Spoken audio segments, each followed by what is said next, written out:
अब सीआरपीएफ ने भी जांच शुरू कर दी है और इन सब के बीच में अब तक सफेद पाउडर की गुत्थी सुलझने का दावा किया जा रहा है। देखिए, दिल्ली में ब्लास्ट के बाद से सुरक्षा एजेंसीज अलर्ट हो गई हैं।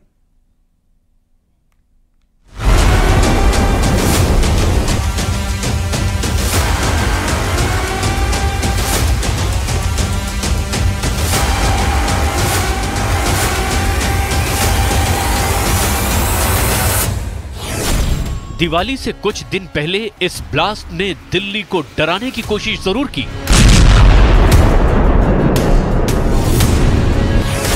धमाका इतना जोरदार था कि आसपास की दुकानों में लगे शीशे टूट गए।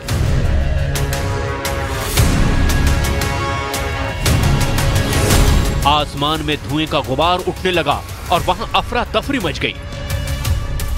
इस धमाके के फौरन बाद देश की टॉप जांच एजेंसियां मौके पर पहुंच गई। हर एंगल से जांच शुरू हो गई।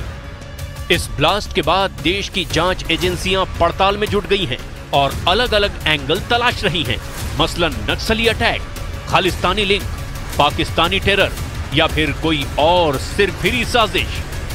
दरअसल पिछले कुछ वक्त से सीआरपीएफ ने नक्सलियों के खिलाफ एक्शन तेज किया है, जिससे पुलिस को शक है कि नक्सली भी इस धमाके के पीछे हो सकते हैं। सीआरपीएफ स्कूल में अफसरों और जवानों के बच्चे पढ़ते हैं, इसीलिए ये भी हो सकता है कि धमाके के जरिए कोई मैसेज देने की कोशिश की गई हो। वहीं दूसरी ओर खालिस्तानियों के खिलाफ सुरक्षा एजेंसियों की लगातार हो रही बड़ी कार्रवाई भी इस बात का संकेत दे रही है कि इस धमाके के पीछे खालिस्तानी भी हो सकते हैं। क्योंकि टेलीग्राम पर खालिस्तानियों की एक सोशल मीडिया पोस्ट भी वायरल हो रही है, जिसमें दावा किया गया है कि रोहिणी के सेक्टर 14 के सीआरपीएफ स्कूल पर हुए धमाके की खालिस्तानी जिम्मेदारी लेते हैं। टेलीग्राम पर जस्टिस लीग इंडिया नाम से एक ग्रुप पर एक संदेश भी भेजा गया है, जिसमें लिखा गया है कि हम किसी भी तरह का हमला करने के लिए सक्षम हैं और एक वीडियो लिंक भी शेयर की गई है। लेकिन न्यूज 18 इंडिया इस पोस्ट की पुष्टि नहीं करता है। फिलहाल जांच एजेंसी खालिस्तान के इस मैसेज की जांच में जुटी है। इसके साथ ही सवाल ये भी है कि आखिर इस ब्लास्ट के पीछे मकसद क्या हो सकता है। सुरक्षा विशेषज्ञों की माने तो जांच का पहला मकसद ये है कि कहीं ये शरारती तत्वों की साजिश तो नहीं। वहीं दूसरा मकसद ये है कि कहीं दिवाली से पहले दिल्ली का माहौल खराब करने की कोशिश तो नहीं की गई। ये भी सामने आ रहा है कि जानबूझकर रविवार का दिन चुना गया, जानो माल का कोई नुकसान ना हो और सिर्फ धमाके के जरिए संदेश दिया जाए। दिल्ली ब्लास्ट में जानबूझकर सीआरपीएफ स्कूल को निशाना बनाया गया है। इस साजिश में एक से ज्यादा लोग शामिल हो सकते हैं। एनआईए के अधिकारियों की अगुवाई में एफएसएल यानी फॉरेंसिक साइंस की टीम, एनएसजी का बम निरोधक दस्ता और जांच दल भी इस धमाके के कारणों की जांच में जुट चुके हैं। इस बीच न्यूज 18 इंडिया को मिली एक्सक्लूसिव जानकारी के मुताबिक इस धमाके में 3 किलो विस्फोटक का इस्तेमाल किया गया। न्यूज 18 इंडिया को मिली एक्सक्लूसिव जानकारी के मुताबिक इस विस्फोटक में 3 प्रकार का मिश्रण है। पहला सल्फर, दूसरा क्लोराइड और तीसरा संभवतः एक और केमिकल है जिसकी जांच चल रही है। खुफिया एजेंसी सूत्रों के मुताबिक लोकल मार्केट में सल्फर और क्लोराइड का मिश्रण बड़ी आसानी से मिल जाता है और दीपावली के त्योहार से पहले खुले बाजार में पटाखा बनाने के लिए इस तरह के विस्फोटकों को इस्तेमाल किया जाता है। करीब 3 किलो विस्फोटक मिश्रण को इकट्ठा करने के बाद इसे एक सूती कपड़े में लपेटा गया और इसके बाद इसे धमाके की जगह पर प्लांट किया गया। जानकारी ये भी सामने आई कि धमाके का मकसद ज्यादा से ज्यादा आवाज करना और दहलाना था। साथ ही मकसद ये कि वो अपनी मौजूदगी वारदात वाली जगह पर दर्ज करवा सकें। जांच एजेंसियों का ये भी मानना है कि सुबह के वक्त जिस तरीके से ये विस्फोटक रखा गया है उससे किसी को मारने की फिलहाल प्लानिंग नजर नहीं आ रही है। यहाँ विस्फोटक को प्लांट करके वो सिर्फ एक संदेश देना चाहते थे, ठीक उसी तरह जिस तरीके से इजराइल एम्बेसी में कुछ सालों पहले धमाका हुआ था।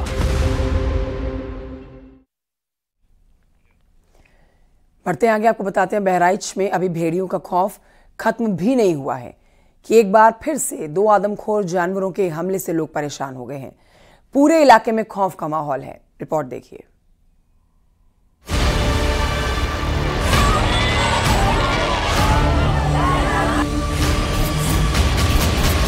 बहराइच में खौफ जिंदा है। ये खौफ है जानवरों का।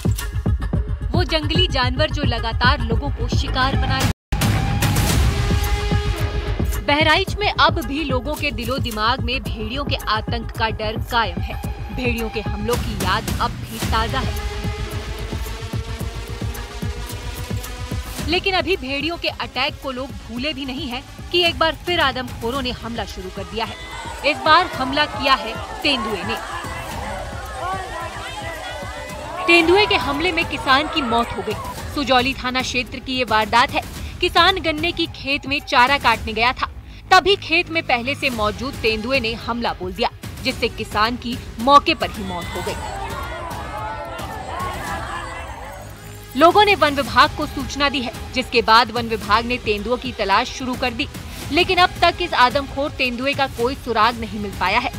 बताया जा रहा है कि जिस इलाके में तेंदुए ने हमला किया है, वहां पहले भी कई तेंदुए पकड़े गए हैं। ऐसे में इस इलाके में कई तेंदुए हो सकते हैं। रत्तीराम यादव है, सनापुर चराई। अभी शाम करीब 4 बजे के आसपास से गए थे यहाँ गन्ना के पाती छुड़ाने।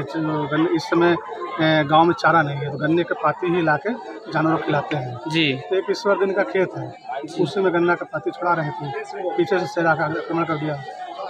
तो मौके पे मौत हो गई है जी, मौके मौत हो गई। अभी तक वन कर्मी कोई पहुँचे हैं? कोई कर्मी। एक तरफ तेंदुए का हमला और दूसरी ओर बाघ का अटैक। बहराइच में बाघ का भी हमला हुआ है। बाघ ने किसान पर हमला बोल दिया। हमले में किसान के हाथ में गंभीर चोट आई है। किसान के चिल्लाने पर आसपास के लोग दौड़े और शोर मचाना शुरू कर दिया, जिसके बाद बाघ किसान को छोड़कर जंगल की ओर चला गया। घायल किसान को बहराइच मेडिकल कॉलेज में भर्ती कराया गया है। किसान जब साइकिल से खेत की रखवाली करने जा रहा था, तभी रास्ते में घाट लगाए बाघ ने हमला कर दिया। जिस तरह बाघ ने ये हमला किया, उसे देखते हुए गांव वालों का कहना है कि यह आदमखोर बाघ हो सकता है। यानी बहराइच में 24 घंटों के अंदर 2 जानवरों ने हमले किए और दोनों हमलों का शिकार हुए हैं किसान। ऐसे में खेतों में काम करने वालों में खौफ है, वो खेतों में जाने से डर रहे हैं। जनपद बहराइच में भेड़िए के बाद तेंदुए का आतंक देखा जा रहा है। बीती रात तेंदुए ने 2 किसानों पर हमला कर दिया, जिसमें एक किसान की मौत हो गई। वहीं दूसरे किसान का इलाज बहराइच मेडिकल कॉलेज में चल रहा है। बहराइच नेपाल सीमा से सटा हुआ है और आसपास घने जंगल हैं, लिहाजा पूरे इलाके में जंगली जानवरों का आतंक देखने को मिलता है। तेंदुए और बाघ के हमलों ने लोगों को एक बार फिर दहशत में डाल दिया है। अखिलेश कुमार, न्यूज़ 18, बहराइच। मेरठ में हाईटेंशन तार गिरने से बड़ा हादसा हो गया। घरों के इलेक्ट्रिक सामानों में शॉर्ट सर्किट हो गया और आग लग गई। कैसे हुआ यह हादसा, देखिए रिपोर्ट में।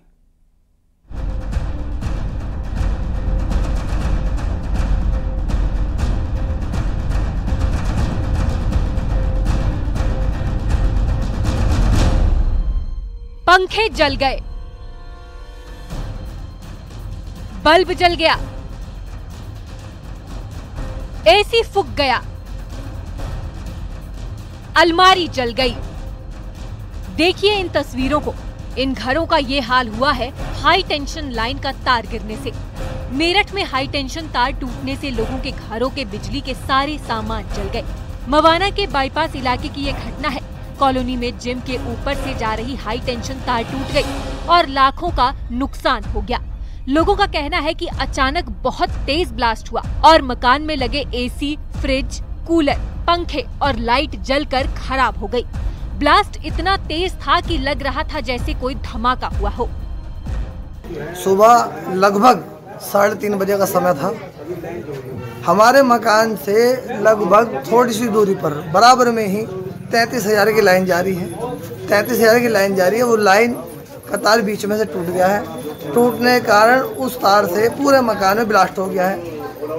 वो मंजर मुझे देखने को मिला है जो मकान में, जो आप कल्पना नहीं कर सकते। सब दहशत में आ गए और मकान में काफ़ी नुकसान हो चुका है। एसी हैं, 2 एसी हैं, फ्रिज है, कूलर है, तुम्हारा लाइट है। मतलब कि इतना नुकसान हो चुका है, मैं आपको बता नहीं सकता हूँ, मैं बहुत पीड़ा में हूँ। तार जोड़ के चले जाते हैं और उसके बाद में कुछ नहीं होता, खाली बस कागजों में कार्रवाई है। घटना अगर सुबह 5 बजे की होती तो आप कल्पना नहीं कर सकते कि हादसा कितना बड़ा होता। इस घटना से पूरी कॉलोनी में दहशत फैल गई और लोगों ने सड़कों पर आकर हंगामा शुरू कर दिया।